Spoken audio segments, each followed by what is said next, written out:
So I saved a couple of things in here. Let's see, under brush, I saved a couple of brushes. They're all by name here, so skin. So there are a couple of brushes that I created without using any alphas, and those are interesting if you can do the same. I mean, the first one is the wrinkle carving, that one I was showing before. The one I showed in the first class, right? Like just creating a slightly pointy brush, so you can actually, you know, work on the wrinkles. This one uses lazy mouse, but sometimes it's just like turning off lazy mouse completely. Just because it gets a little bit more broken when you turn it off, so it gets a little bit more random, and then you know, it gets you a better result when you're looking for like more organic stuff than those very straight, perfect lines in there. So this is one very simple one to create. Is the first one we created before, but then there's a couple of other ones using just ZBrush without any alphas. So actually using the ZBrush default alphas. So I created this random force big here, and the way I did it was basically a standard brush. Just like when you start, you can just pick standard, and then stroke. I got the spray, the color spray one, and then I set the flow to 0.25, the color to 0.2. But in this case, since we are not colorizing, it's just for sculpting, it really doesn't matter. But when you're sculpting, actually, when you're painting, actually matters. And the scale is 1, and the placement is at 0.5. And for the alpha, you can actually pick like any alpha you prefer. This one I picked was like brush alpha. Which one was that? I believe like any of those guys would work fine as long as you have a good, you know, a little curvature right there. I add a little bit of a point to it. So I think I started with the 39 and I carved it to have a little point. So if you use this guy, it's really good to just randomize things. So for example, I'm going to be, oh, I still have a mask in there, sorry. I think that's the reason I was having trouble carving it before as well. Still have a mask that was hidden. So this one is just to add some kind of like a, you know, randomization. Again, if you're going for the skin that's completely real, then it's interesting if you observe and you capture things from the pictures, because you get that pillowy kind of surface. But then if you're looking for something else, you know, it's like something that you really don't need all the little fine detail, and you just want to get the impression of the form. So you can use this one. So this one randomizes. This one I call randomizer, the bigger one. And then I have this small one that's basically the same structure. Just using a modification of the alpha, so I think I inverted it.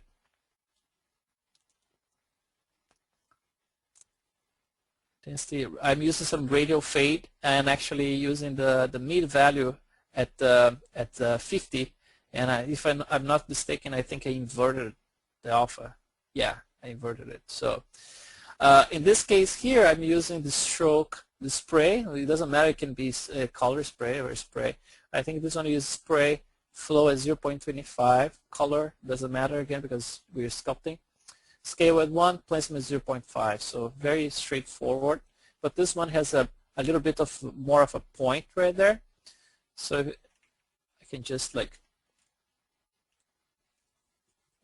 you can start randomizing like that. So this adds some kind of like a interesting structure, like to give an impression of the skin. So just a smaller one, and of course it's all based on the speed you're sculpting. If you do something really fast like this, you're gonna get like much more spread out detail, right? And of course you can control that as well, or the placement here. You can make like much you know, spaced out between them. But it's interesting to observe, because sometimes if you use like a very small placement right here, And then you can do stuff like based on the speed you're painting. If you do like super fast, you're going to see like very spread out stuff. If you do a little bit, slower, then you're going to start seeing things like combining like that. So this is another example of stuff done with just ZBrush. And then there is one here that's very useful, and this is one I use for creatures a lot. It's the, let's see, arms. Where is it?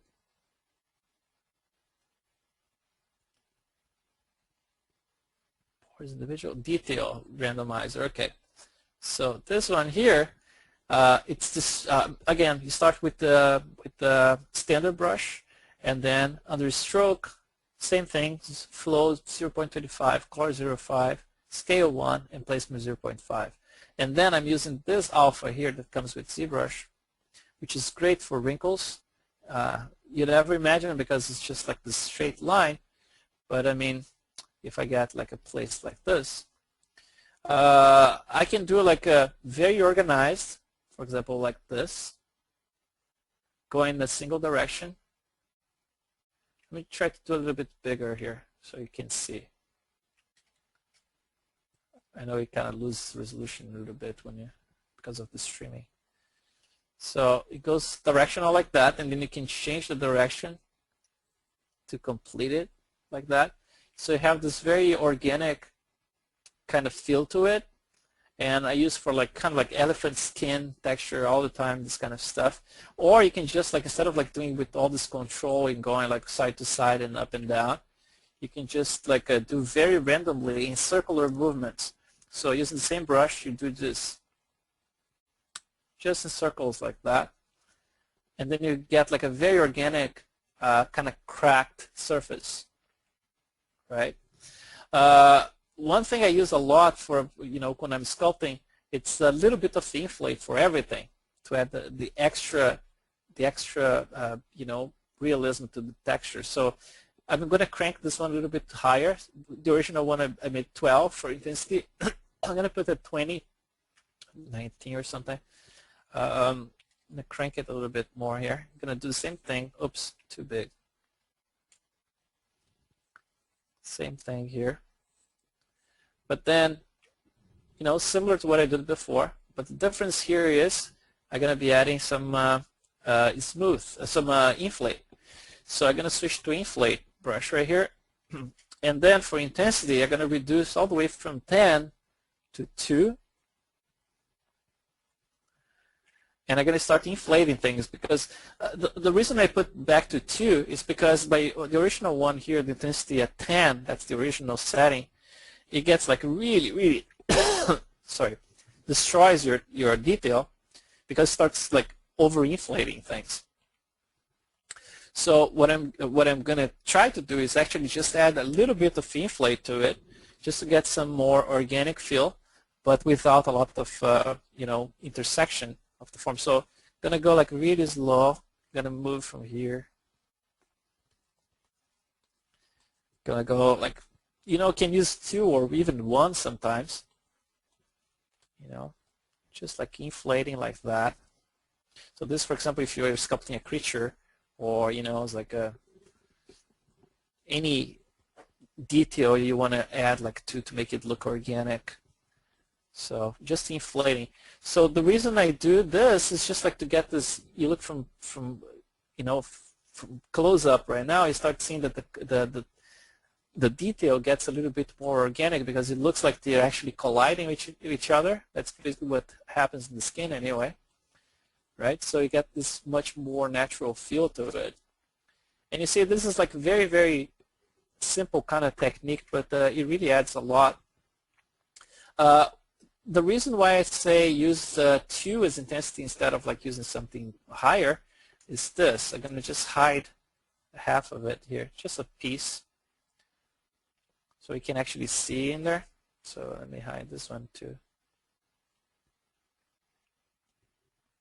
So you can see the back right there, right? So that's what's starting to happen. If it's overinflated, you start seeing this. The back of the surface here, you can see that everything starts intersecting, and then this becomes a mess. one thing that's going to happen is that the displacement in first place is going to be a little bit messy in certain areas if it's too overinflated. And the other thing that's going to happen is that if you're exporting like a fairly high-res mesh or a decimated version of it to your render of preference, all those intersections in here, depending on the render engine you're using, the subsurface can get a little bit messy, can get some weird results because it's not a clean surface. So of course, if I go there and then I start like, cleaning up with a little smooth, I can get rid of those things. But then try to imagine doing this, it's like after you did all the detail for, the whole body. So that's why it's important to go with like 2 or even 1. And I was somehow careful in there. It's still, I got like some intersections going on. So it's really a matter of, you see, it's a little bit overinflated in there. I think it got more successful where it didn't have a lot of detail, like right here, gets very subtle. So yeah, just something to keep in mind that it can cause a lot of headache. And then we're gonna get to the, let's see if I have any more like made here in ZBrush. Oh yeah, I got some more here. So for the nose pores, for example, I was using the random small one I just showed you. That was like this, right? So if I texturing the nose with this, it's a little bit too much already. So maybe I can just reduce the intensity just to get some irregular surface in there, but somehow subtle, right? And then play with intensity again, put a little bit smaller and a little bit more intense, and then do another pass just to get some more random surface like this. But really close so you can see it. And then with this brush I created here, that's called Porous Nose Individual, I'm using the 39 again, brush 39, alpha 39, cranking it to get a point in there, but then using it in combination with, instead of like dots or freehand, I'm using with the drag rectangle. And then this way you can really accentuate, because the nose is very, you saw like it's like the pores are very specific and kind of individual. So you can just go, so I can add like little hints like that.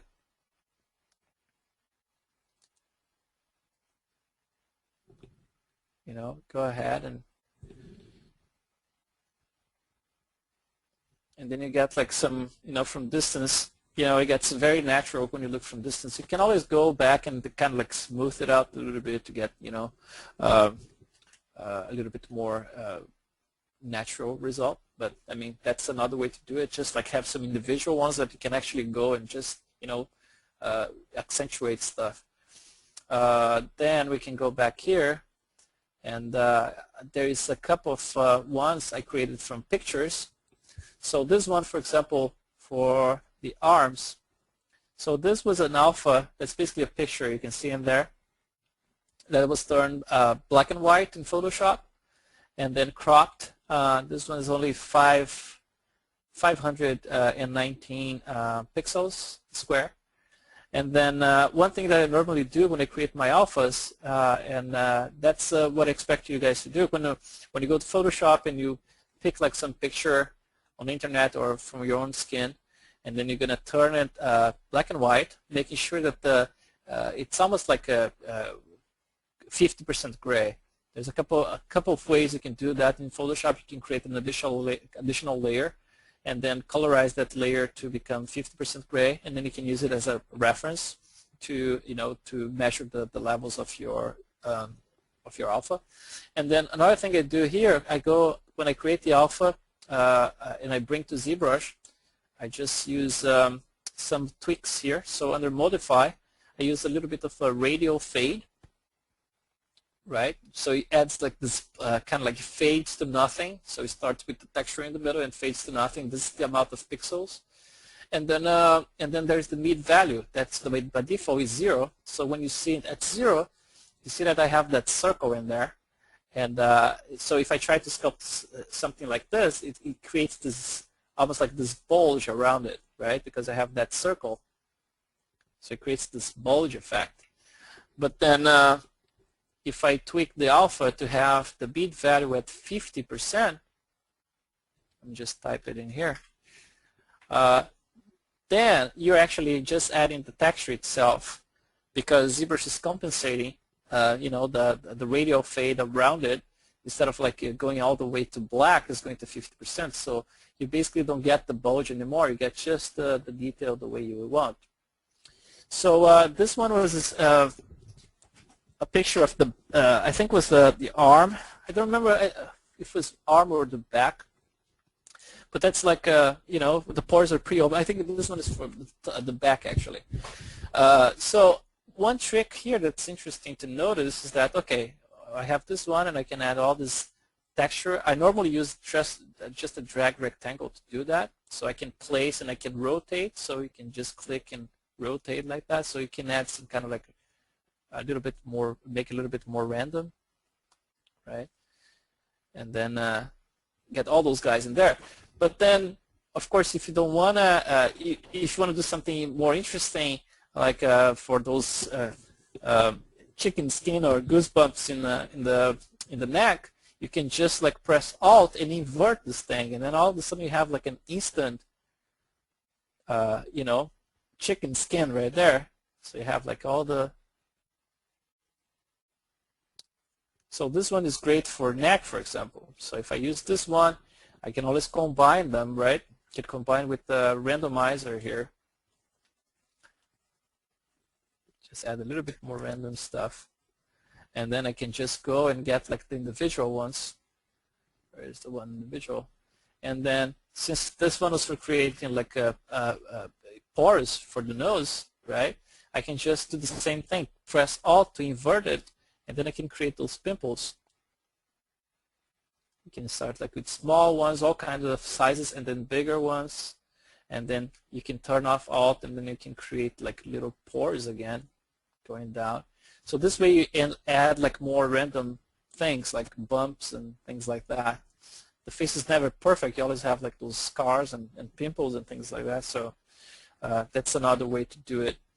Let me just go over here. Let's see if we have any more of those guys.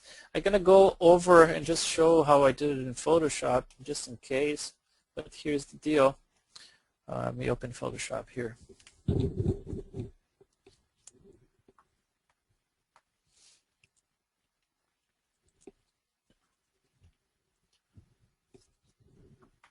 And I'm going to pick like. Hey Chris, a couple questions while that's opening up. Sure. Sure. Do you use layers at all in ZBrush when you're doing that detailing of the wrinkles? Yeah, I mean, like, it all depends. From my personal work, I normally do pretty straightforward. Not a lot of layers involved. But at work, I do use layers a lot, and for the Hulk work was all like with layers. So yeah, it's a lot of planning, right? Like, so if you have like a veins, and then we have veins, and you have to combine with the pores, and then there are wrinkles. It's good if you can just like separate everything in layers, and this way you can just like control each one. And it's like, okay, the veins are bulging too much, like just reduce a little bit, and okay, the pores in relation to the wrinkles are a little bit too high, so you can bring it back. But one thing I noticed is that once everything is done and you really want to export all those passes, the ones you want to combine, sometimes even if you keep them on in the layers on in ZBrush and try to export like 3 different layers as a displacement map, ZBrush gets a little bit confused. So what I do, I normally save that file, so I have it saved, and then I basically bake all the layers that I want, like ZBrush to produce the displacement, and then I bake it, because it never works very well the other way, at least for me. Cool. And one last question. Yeah, I mean, like, it's important if you want to. Mm-hmm. Yep. When you were talking about the inside of the skin, when you were doing the inflate, why and when and why would we have to worry about the inside of the geometry? I missed that part. Oh, the thing is, like, it all depends of what's your intention. If you're gonna, export like a fairly high res mesh, and you have, instead of like using displacement maps, some people like me, I like exporting a fairly high-res mesh and then rendering directly in V-Ray sometimes. Even if it's dynameshed, you know, it's like you're still gonna get this stuff like kind of like, you know, interpenetrating in there. And although V-Ray doesn't give me a lot of trouble, I observed that certain other render engines give you some kind of like dark spots and things when you have intersection between geometry. And then that's the main concern. It all depends on what's the render you're using. But basically, that's the only concern. I mean, in theory, nothing that you're seeing in there should affect it, and it's not going to affect if you're using like a solid shader. But if you're using subsurface, that's something that's going to calculate based on the surface itself in order to produce the scatter. Then you might run into trouble.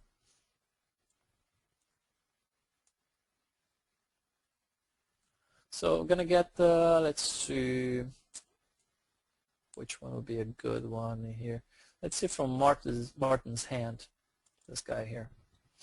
So to produce your alphas, I expect you guys to do something similar to this. I'm going to just zoom in here and find like a spot that doesn't have a lot of highlights.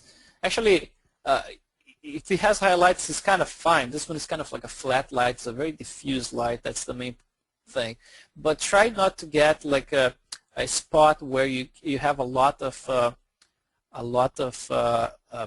dark areas like this in the middle right here, in contrast to some areas with no dark at all.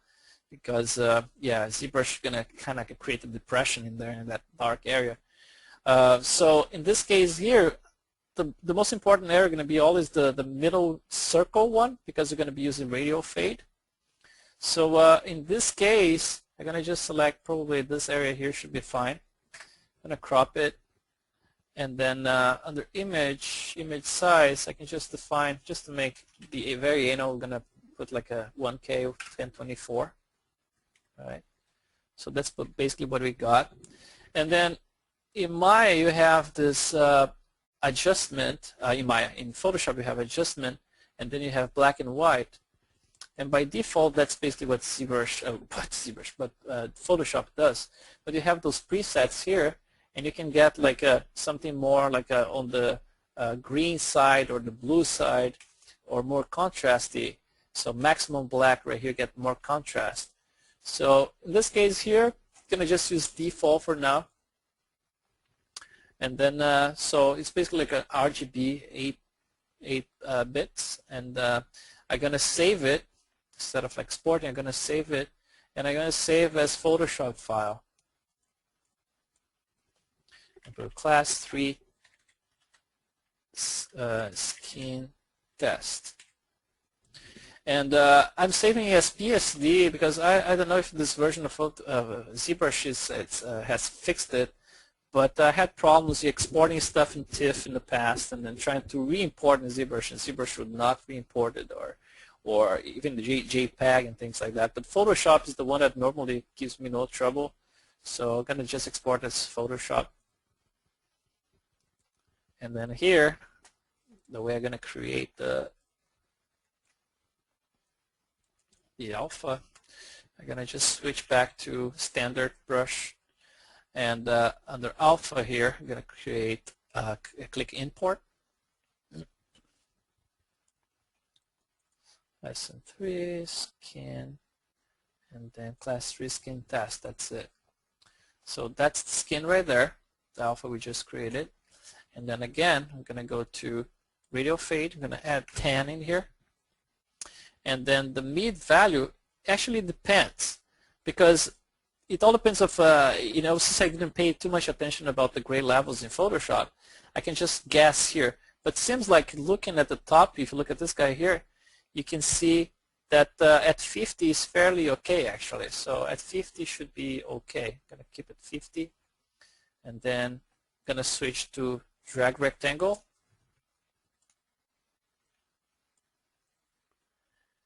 See, it's a little bit faint right there. So I can crank the intensity. By default, it's 15 for me. I'm going to crank, let's see, 31.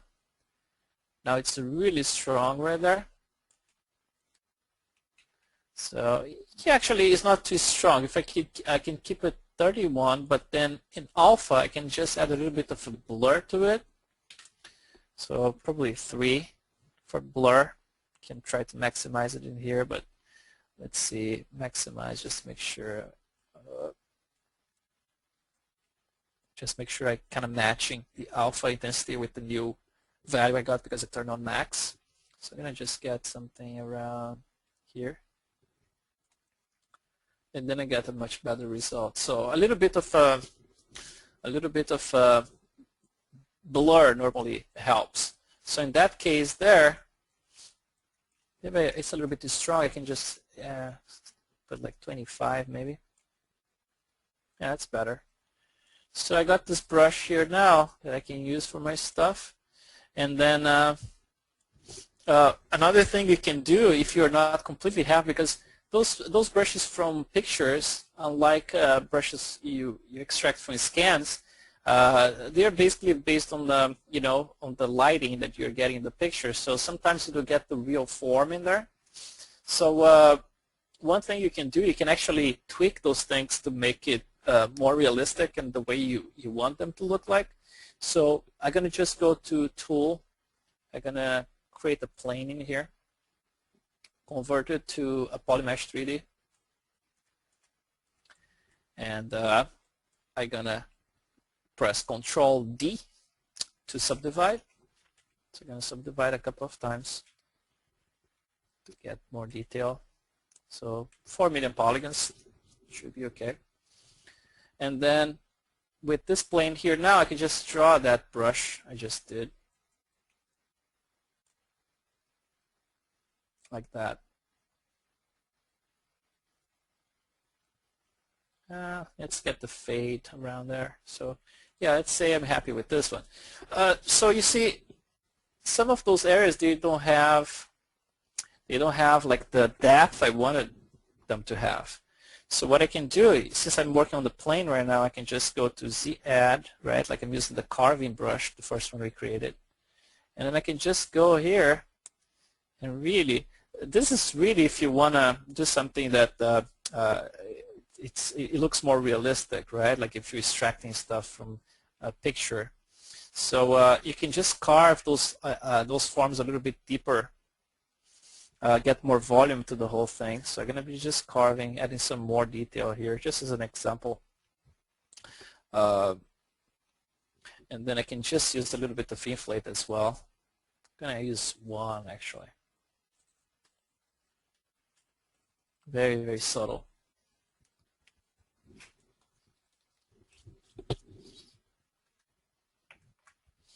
So I'm going to carve it a little bit more. Add some bigger ones here probably. Oops, too much. 12. And then of course, if you want to go crazy, you can just use some of the other brushes we created before and mix everything in a single one. So the random pores here, the bigger ones, just add some of them, just to randomize the form a little bit more. The small ones as well. And then once you're happy with the way it looks, you can just create a brand new brush based on this one. And ZBrush gives you a couple of ways to do it. I mean, you can just capture the whole thing as an alpha here based on the image anyway. Just click alpha here and just gain. Oh, I'm gonna mess with that one. Let me just switch to standard. So just click alpha and then grab document, right? So this one becomes an alpha in there. But then there is another one that's actually you have to transform everything in 2.5D in ZBrush. That means you have, from a 3D plane, you're going to become just like a flat plane on the background. But then, okay, so right now we have the plane. We're going to just click here under Tool, and I'm going to click this guy called MRGBZ Grabber.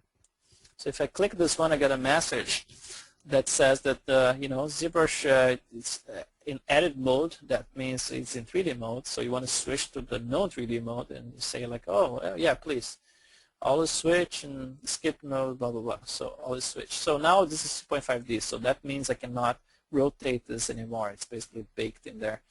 But then the way this mRGBZ grabber works, you just click in the very middle right there. You have to kind of like try to guess the middle, and then you just press it, and you can press shift to create a perfect square,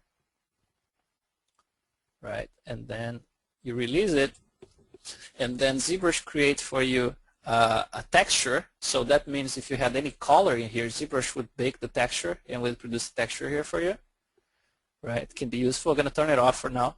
And then ZBrush creates a depth, which is the alpha here. So that's the new brush we got.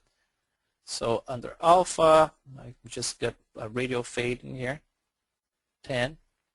And then for the mid value, I'm going to try to compensate to get to similar to that one. I think I might need a little bit more here for the alpha.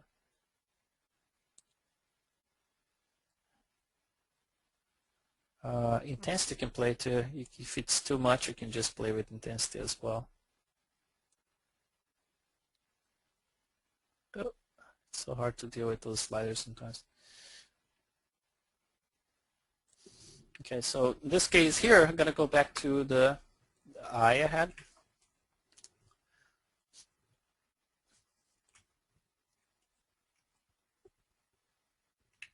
Oops, what am I getting here?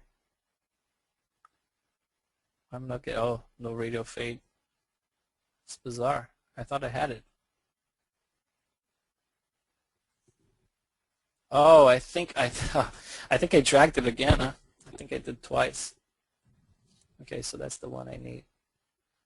Yeah, so now I have the alpha the way I want it. If it's too strong again, I can just tweak it in there, intensity, and then you can play with it. So that's just another way, you know, it's like to use the picture and then enhance it in ZBrush, add more detail to it, and then save as a different alpha. So once you have your alphas created simple in a similar way like I did here, or and then we can just go to a brush. You can click on brush, and you can just say save as. And then we're going to save, it's always under ZBrush install folder. That's the way the ZBrush is going to find stuff. So normally the place I save, if I go to program files, and then Pixel Logic, and then ZBrush R4, and then there's this Z startup, you can save it in there, or you can just say, okay, save under ZBrushes. And then you can create that folder in here under ZBrushes. I created one that's called Skin, and I already saved a bunch of them in there. So if I just name something here, so module 3, oh, I have it, skin. Skin sample. Okay, module 3 skin sample. So I saved that one. So that means that you know, a lot of people like to save the alphas only, but then if you save the alpha, that means that every time you're going to have to load the alpha in here, and then you're going to have to set to drag rectangle, and then you're going to have to set the settings and everything. But if you save the brush itself like I just did, once you load this brush, everything going to be set for you. So since I saved in that folder in there I just showed you, if you now go to Lightbox, it should be here. See, like module 3 skin. So that's the one I need. So if you double click, you're going to go straight to the settings that are already working for you. So yeah, that's basically it for the skin. Now I'm going to be opening a model, like the model I continued from the past week. So maybe just like a preference here and init ZBrush, just get rid of this whole thing. Any questions so far? It's going. There's a few questions about your work on the Hulk. Okay. If it's very specific, I cannot talk about it because of NDA stuff. But yeah. One, is there any? Are there any images that you're allowed to share or to show us other than what we've kind of seen already? Not at all. I mean, like the images allowed are the ones you can find on the internet. You know, like there's plenty of interviews out there. You know, the ones we show at the Pixologic presentation, basically, like I show a lot of very, very detailed stuff at the. If any of you guys were at the Pixologic booth for ILM's presentation, that's basically like the luckiest we can get because it's so hard to get stuff out there, man. For good reasons. I mean, like they have to protect the studios, and you know, so. Yeah, I think someone was asking earlier. Were you ever allowed to take the Hulk home and work on him at home? No, not at all. Not at all. That's out of question. Yeah. Okay. Also, regarding the Hulk again, did you have to make different models with different skin resolutions based off of close-ups, or was it basically all one big crazy model that was used for all purposes? I mean, like again, I cannot talk about specifics. So other than stuff that was mentioned on the websites and things, but I mean I didn't model the Hulk, right? Like it was Geo was the modeler. I just add the fine detail and skin detail and pores and things like that. So I don't know what I can say about it. I would prefer not to talk too much about it, but really encourage you guys to go and look for interviews and things like that. I'm sorry about that. It's just like it's completely unrelated to. I mean, I mentioned it, of course, but it's kind of like you have to have an authorization to talk about anything, basically. So. Yeah, I'm sure there's a lot of proprietary software and techniques that they're using in-house as well. So. But I mean, like those techniques I used are basically not very different from what I'm showing here, other than scans involved. And things like that, but other than that, it's all basically like pretty straightforward. Creating alphas, I created a library of like a bunch of alphas, and I was able to detail using those. So